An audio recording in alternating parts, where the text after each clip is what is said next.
Chapter 3. Playing the Glad Game. I am not fighting my fight, I am singing my song. Life should be one glad sweet song instead of a dirge as it is with so many people. It was intended that life should be a glory and not a grind. The new philosophy teaches that everybody ought to be happier than the happiest of us are now. Our lives were intended to be infinitely richer, grander, more glorious than they are. Have you ever experienced that moment which you would like to last forever? I believe the time will come when your habitual state of happiness and of satisfaction will be greater than the happiest, gladdest moment you have ever experienced. In an article in the Atlantic Monthly entitled 20 Minutes of Reality, the writer described an experience he had while convalescing in a hospital after a surgical operation. It was a gray March day, with a cloudy sky. There was nothing unusually exciting or exhilarating in the convalescent's immediate atmosphere or environment, when suddenly he felt as if he had been translated to a new world of light, happiness and joy. I cannot say what the mysterious change was, he said. I saw no new thing, but I saw all the usual things in a miraculous new light, in what I believe is their true light. I saw for the first time how wildly beautiful and joyous beyond all words of mine to describe is the whole of life. Every human being moving across that porch, every sparrow that flew, every branch tossing in the wind, was caught in and was a part of the whole mad ecstasy of loveliness, of joy, of importance, of intoxication, of life. For those glorified moments I was in love with every living thing before me, the trees and the wind, the little birds flying, the nurses, the interns, the people who came and went. There was nothing that was alive that was not a miracle. Just to be alive was in itself a miracle. My very soul flowed out of me in a great joy. 32 If it is possible to live in a world of happiness and beauty for 20 minutes, is it not possible to prolong the time, to live always in such a world? We are all seeking this enchanted world, but most of us in the same way that the little boy in the story sought it.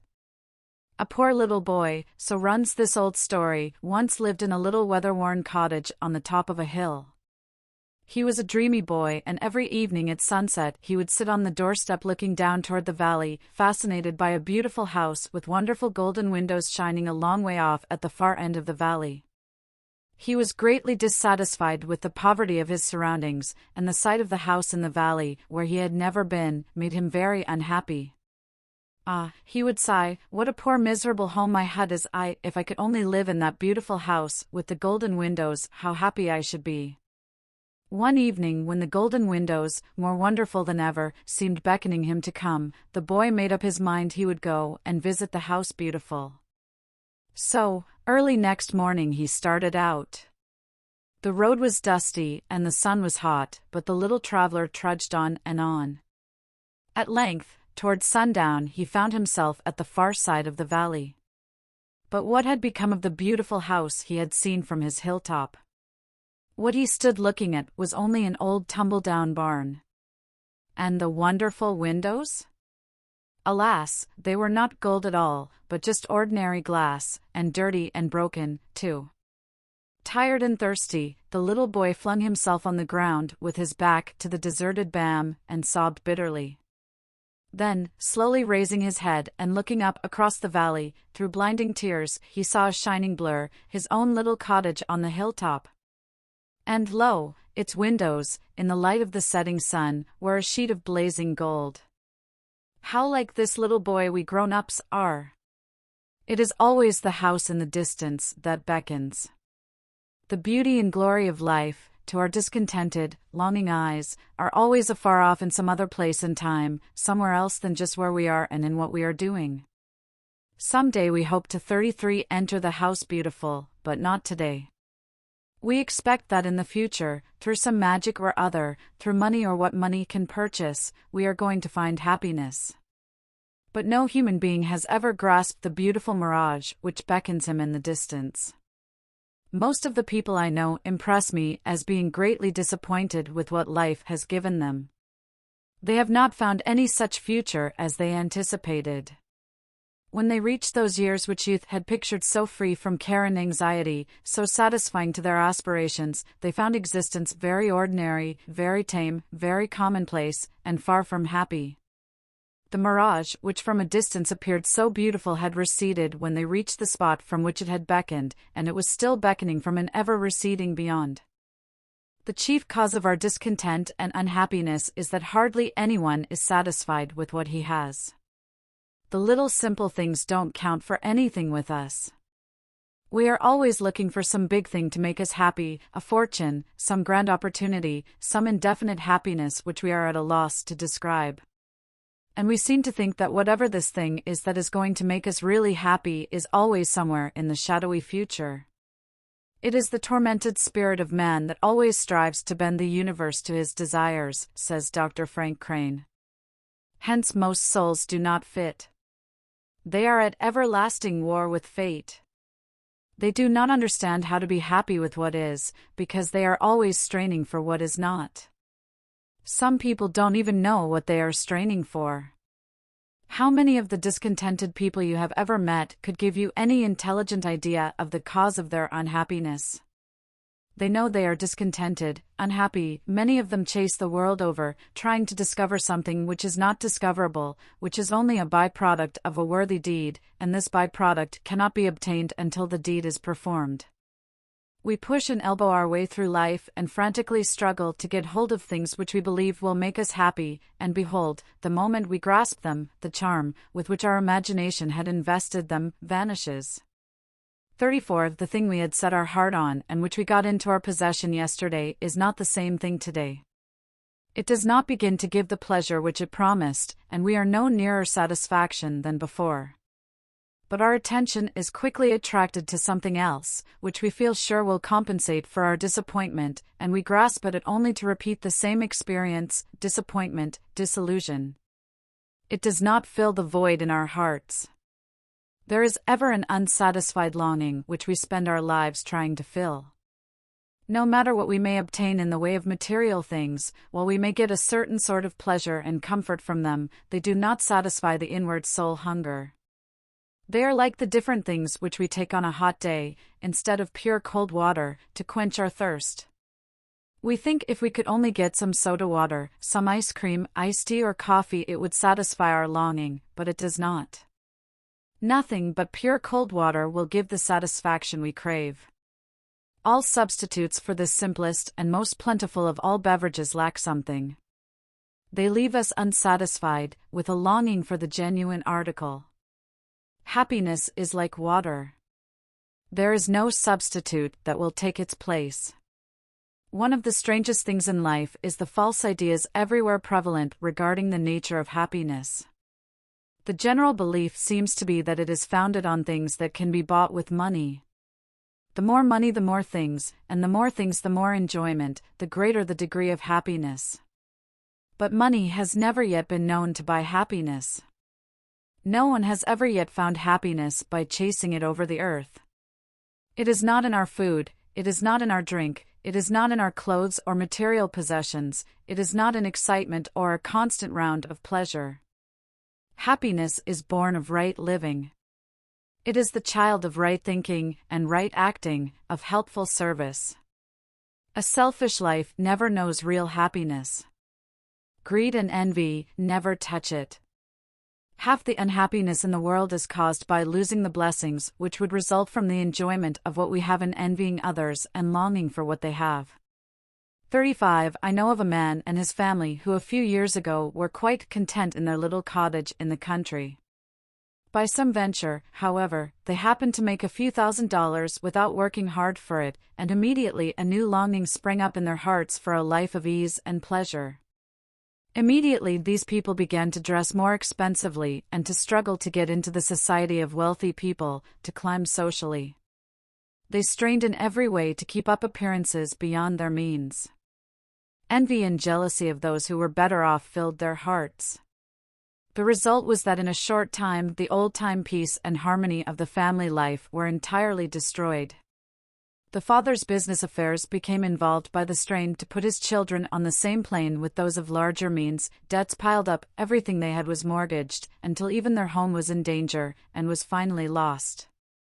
When the inevitable crash came, it was found that the mother, in her effort to marry her daughters into families above them, had run up big bills at dressmakers, milliners, and florists, and there was nothing left with which to save the home, which was utterly wrecked.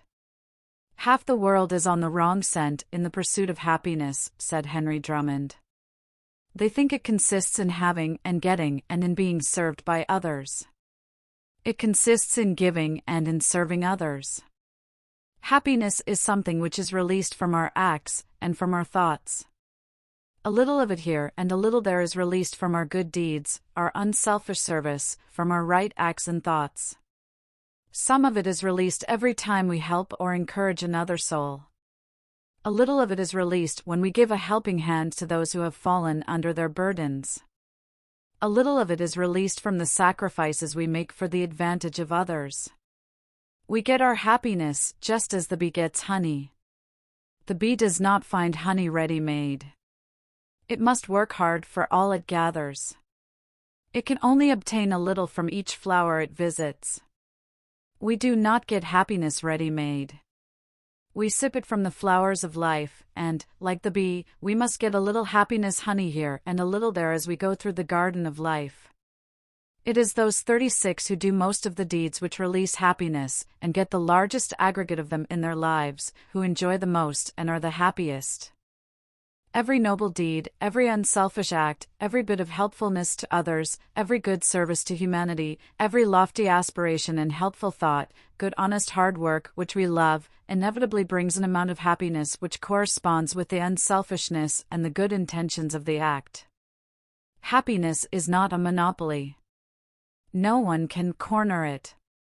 It is for sale in the marketplace of life for everyone who is willing to pay the price, and that is one which all can pay.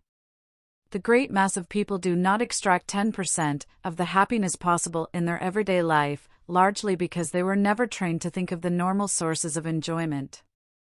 Their minds are blank, except for the little grooves which their daily routine has stamped in their brain tissue. They are as ignorant of their possible mental resources as the early Indians were of the natural resources of this continent when the Puritans landed at Plymouth Rock. Ruskin said he was not so much surprised at what we suffer as at what we lose, which might furnish infinite pleasure and satisfaction. We hear a great deal about the enormous loss of our natural resources, the coal, the water power, and the forests, but they are nothing compared to the loss in the possible resources of happiness all around us. The things which really make life worth living are very common, and within the reach of all. How often we hear the poor berating the rich whom they envy, bemoaning the cruel fate that has kept about everything worthwhile away from them, but when we stop to take stock of life in the things that are really worthwhile, that count for most, we are pretty nearly all on equal footing. The great chemist himself has mixed the atmosphere so that it is just adapted to create health, vigor, robustness of body and thought, and exultant feeling for all alike. The sunlight, with its marvelous chemistry, performs millions of miracles every moment in root and rootlet, in plant and flower, in tree, in animal life, in human life, while painting pictures of glorious colorings, in flower, in plant, in landscape. It has an inspiring effect, too, a beneficent influence on all life, it makes all nature rejoice, and it warms the soul of man. "I never look at a sunrise that it does not give me a sunrise feeling," says John Wanamaker. And this glorious sun is a free gift to all men. So is time. The poorest, the humblest person on earth has the same amount of precious time as the proudest monarch or the greatest money king. Andrew Carnegie said he would give $10 million to have his life prolonged 10 years, but all his wealth cannot purchase an instant of time. Nor has money power to purchase the best things of life, love, friendship, sympathy.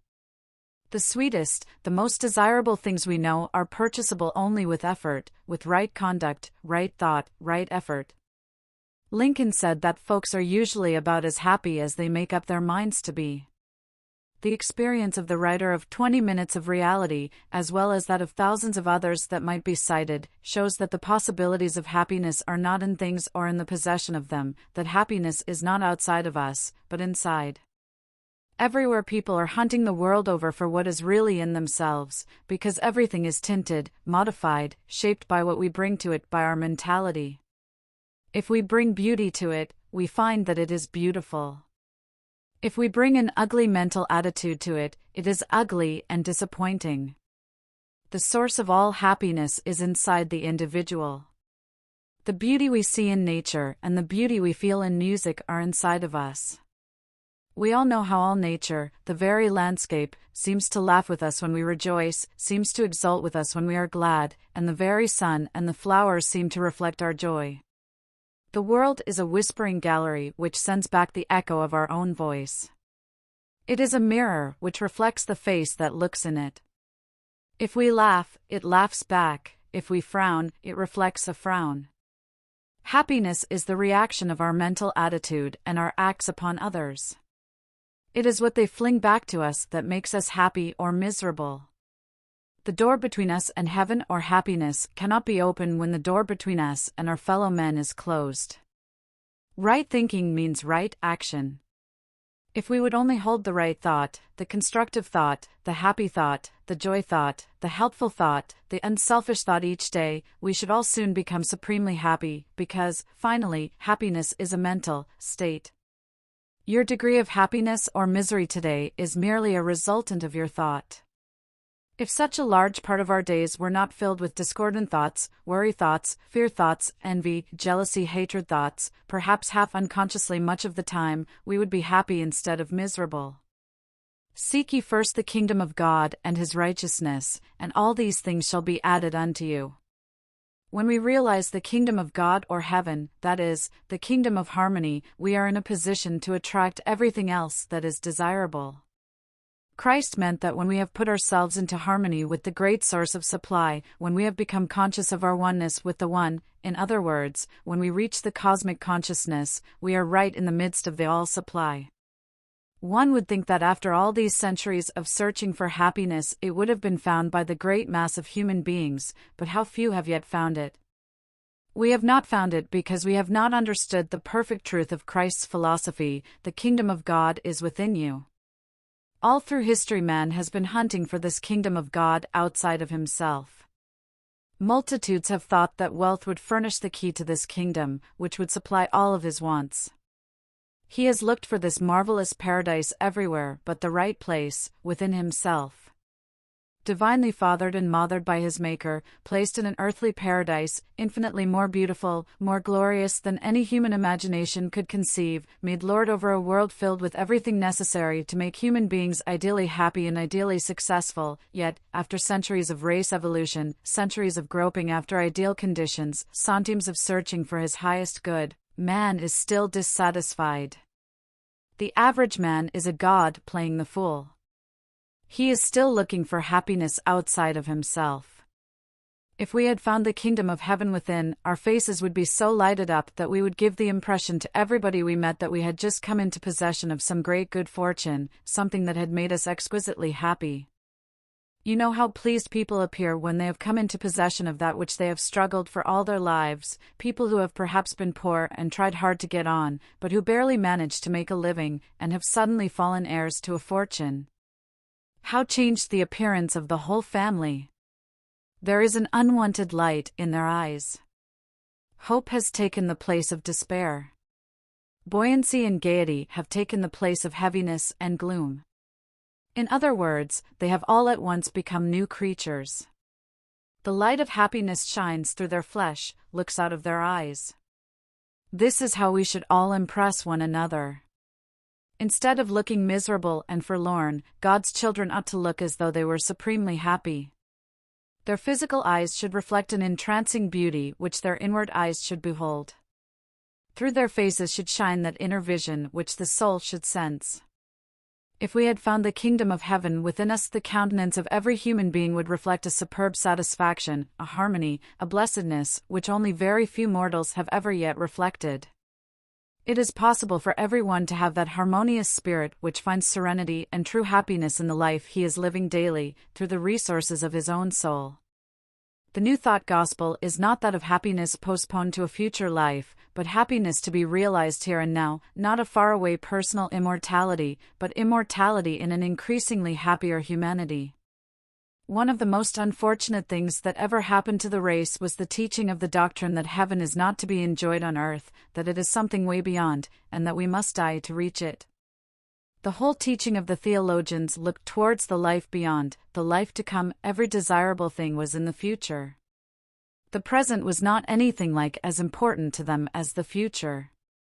Man was simply passing through a very disagreeable probationary state, which was to decide his future for all eternity. Life was a very serious matter to them, and religion was still more serious. The theologians of the past never dreamed that happiness is one of the great essentials of living, one that plays a tremendous part in health, efficiency, and general normality. Many of them thought that the tendency to play was an indication of satanic tendencies, which were subversive of religion. They didn't think man had any right in this probationary period of his existence to spend precious time in playing. It never seemed to occur to them that the suppression of the play instinct develops abnormal tendencies, which often lead to insanity and degeneracy. Practically all of the Puritans suffered from the curse of fear, which darkened all their lives. The majority of them did not know what real happiness meant. Their faces wore an anxious and sad expression. There was little or no joy in their lives, because their natural love of humor and fun was constantly suppressed. Think of the effect on a sensitive mind of the belief that an infant which had not been baptized, though it had never come to the years of understanding, did not know how to reason, and knew nothing about religion, could be punished forever and ever, and that hell was paved with infant skulls. It was such a horrible doctrine to inject into the child nature that it seems unthinkable such a thing could be possible. For centuries, the clergy were constantly cautioning men and women against the play instinct, reminding them that it was the food of evil forces. A long, sober, sad face was regarded as a sign of piety. People who laughed and played much, who enjoyed having a good time, were believed to be on the road to destruction, and were often told that the devil was after them. There was a great deal of the sad and morose in the old theology. Think of men living in unventilated cloisters, breathing impure air, living in an absolutely abnormal way, almost entirely secluded from human society, and suppressing completely their normal instincts, writing theology, making creeds for the great throbbing mass of humanity. These men were in no condition to produce anything that was normal, for they were not normal themselves. Christ did not seclude himself. He lived in the open, mingled with the common people, was one with them. What he taught was natural, was wholesome. But what a monk in a cloister, shut out from the world, apart from active life, not in touch at all with the mass of his fellow creatures, could produce under such conditions could not be anything but sad, morose, abnormal, not at all suited to people who were living normally. The saddest note in human life has been the theological note, and nothing has been so distorted, so garbled, so botched as the theologian's idea of man's relation to his God. The modern forms of religion, such as Christian Science, New Thought, mental science, strike a different note. They teach the religion of joy and gladness. They put the great stress of living upon today, not on the life after death. They teach that if we live a joyful, helpful, unselfish life, practice the golden rule, go through this world practicing love's way, we shall not only be happy, efficient, and successful here and now, but that we shall also be infinitely better fitted for any future state that may be waiting for us. The old forms of religion focused on the future. They worshipped an absentee god, placed heaven in some far-off locality, and so focused their eyes on a future state that they did not half live as they went along. The new philosophy or religion preaches a gospel of joy and gladness. It puts the great emphasis upon the good, the beautiful, the true, and upon the noble, the sublime in human nature. It is putting a new emphasis upon happiness, is giving a new place to joy and gladness, which is redeeming these instinctive human qualities from the theologian's ban. The new philosophy teaches that innocent joy and gladness are just as religious, and just as essential to our physical, mental, and moral well-being as prayer itself. It insists that the cheerful, happy, joyful mind is a sign of normality. It teaches that harmony, physical, mental, and moral, is fundamental to all religion, and that nothing can be religious which does not make us more efficient, more successful, more happy. It teaches that religion means freedom from superstition, fear, and worry, that it means wholeness, completeness, full and joyous self-expression. In other words, true religion is bringing man nearer to normal perfection, nearer to God. The Creator made man for a normal life of work and enjoyment, made him to be gloriously happy. He made him to be whole, strong, ideally perfect. Any deviations from God's plan is man's fault. Did you ever stop to think how many times the sacred writers told us to be glad, to rejoice always? In Pollyanna, the play which for months held immense audiences in New York spellbound, Pollyanna, that child of gladness, says, if God took the trouble to tell us 800 times to be glad and rejoice, He must want us to do it, some. Rejoice evermore. Let the heart of them rejoice that seek the Lord, the joy of the Lord is your strength. Rejoice in the Lord always, again I say rejoice. And your joy no man shall take from you. And your joy shall be full. Again and again these and similar expressions are repeated all through the Bible. We are not only told to rejoice and be glad, but to rejoice and be exceeding glad. Surely God must have meant it, some. Struggles, disappointments, difficulties, are not meant to make us sad, but to make us strong, for if we don't whine and complain, we shall be given strength to overcome all these. When I hear people grumbling and complaining about trifles and magnifying molehills into mountains, I always think of an old lady whose life had been full of sorrows and disappointments, but who never lost her cheerfulness and serenity. Being asked one day the secret of her sweet optimism, she replied, I keep a pleasure book. Early in life, I resolved that every night I would record some pleasant experience which had come to me during the day. This has given me the habit of looking for the glad things instead of the sad ones in my life. And so, no matter how dark the clouds, I have always been able to see a bit of sunlight shining through.